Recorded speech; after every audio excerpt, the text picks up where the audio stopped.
but it probably happened when it first happened.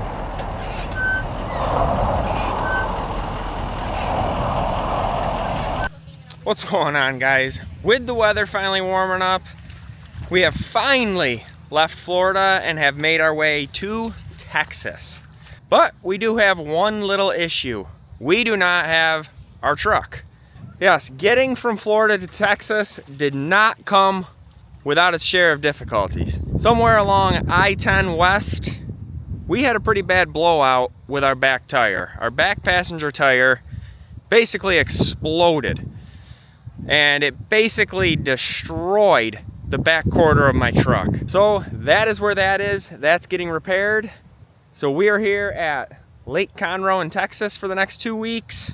So I did want to make a video just kind of explaining what happened, kind of some warning signs to avoid your next blowout that I completely overlooked. And please, if anyone else has any stories, if you're used to towing a fifth wheel, if you're a trucker, definitely share them in the comments below. People always read the comments for tips, so that'll be appreciated. Now, first of all, let me say this, because this is kind of an area where we went wrong.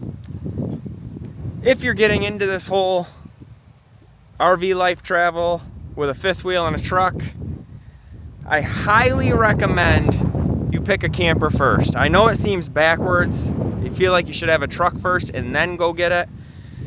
But we did that. We got the truck. I got a 1-ton diesel, and I thought for sure that was gonna be big enough for anything we decided on. And with that said, we picked up our fifth wheel after that. We ended up getting a toy hauler. It's a 3-axle toy hauler, and it's highly recommended you get a dually with those. And of course, we didn't get a dually. So it just makes sense to choose your camper first and then buy the truck to fit the camper's towing needs. Because the last thing you want to do is buy a truck and then find an amazing deal on a camper, but then have an undersized truck. Now, that is not the reason for the blowout. The truck I have tows this camper perfectly fine, but if it was a dually and you have a back tire blowout, it's gonna handle that camper a lot better and help it come safely to a stop. And also with a dually, it probably would have not as caused as much damage as it would have had that second tire to help carry the load. I will get back into this, but first, let me share a couple warning signs that I probably should have paid attention to help you avoid a blowout. Now, the outside of my rear tire, it's super windy, so I hope you guys can hear me all right, but the outside of my back tires were gradually but steadily getting more worn than the rest of the tire. I did read that this happens commonly with underinflated tires, but ours was max 80 psi cold, and I had them filled to 78 psi cold. So I don't think that was the issue. So like I said, they were inflated properly, so I don't know if that was an alignment issue, but that is definitely something to keep an eye on, because if your tires are unevenly wearing out, you probably should pay a little attention to them and diagnose why that's happening. So that was kind of my first warning sign. What do you got in there, man? Nice, dude. The next warning sign I should have paid a little bit more attention to is that back passenger tire that ended up blowing out. We stayed in an RV park for a couple weeks before that happened, and over that couple weeks, that tire lost 8 psi.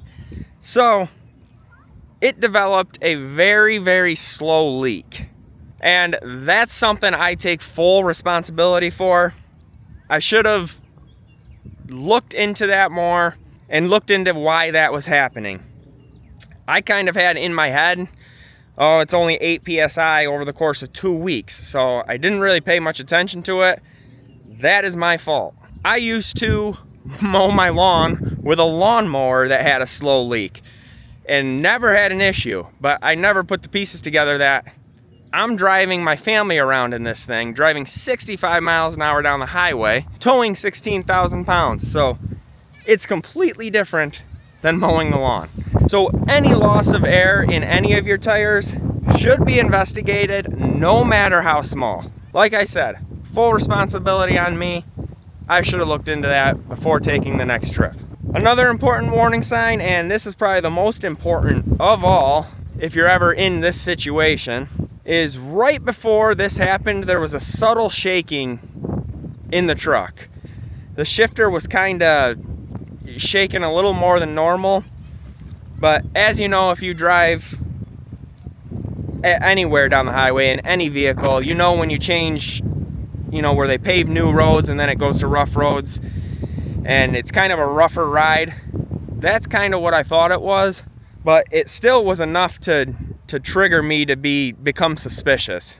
Like I said, it was enough to get my attention that maybe something wasn't right, so I checked my tire sensors as I was driving. Everything was good. My camper tire sensors, everything was good. Tire! When we were coming in. Say it again, dude. Pop the tire when we coming in. So like I said, I looked down, checked all my sensors, and everything was good. Just kind of out of curiosity, I just looked at the other vehicle in front of me to see if I could see any sign of that shaking, because that would give way that it was the road. And as soon as I did that, boom! I mean, it was like a gun going off in the truck. Our back tire went.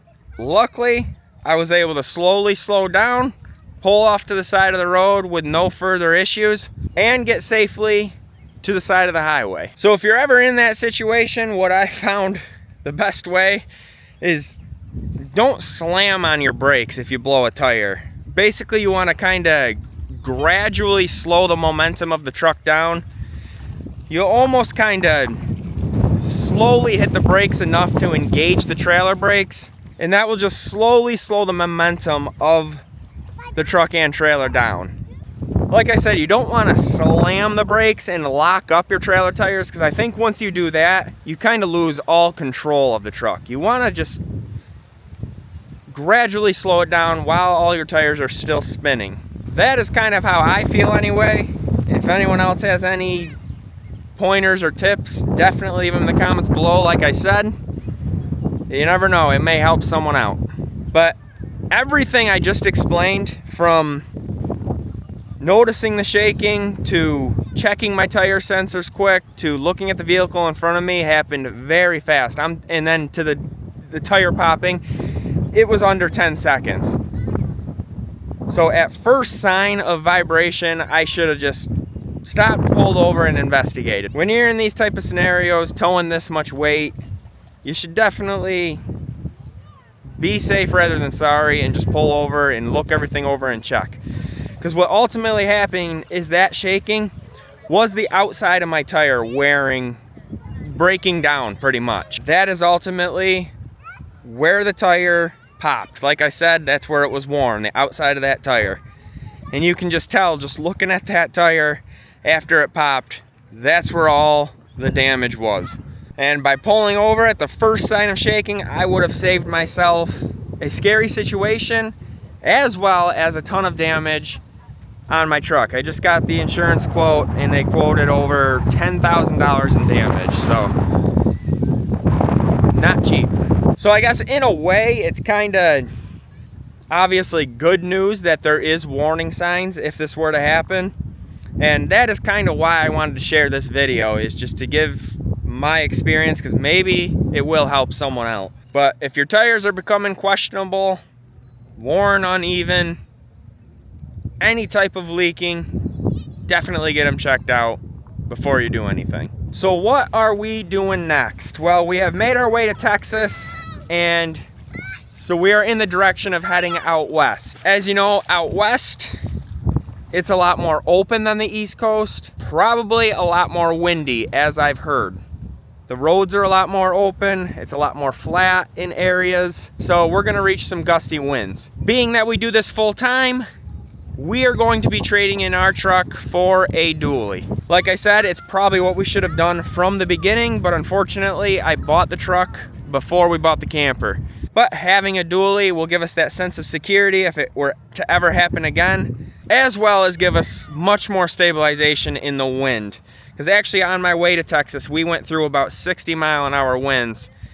And as I went up over a bridge, my truck was definitely a little all over the place. Nothing you can't control, but better safe than sorry. So Dually's just gonna be much better equipped to handle these situations moving forward.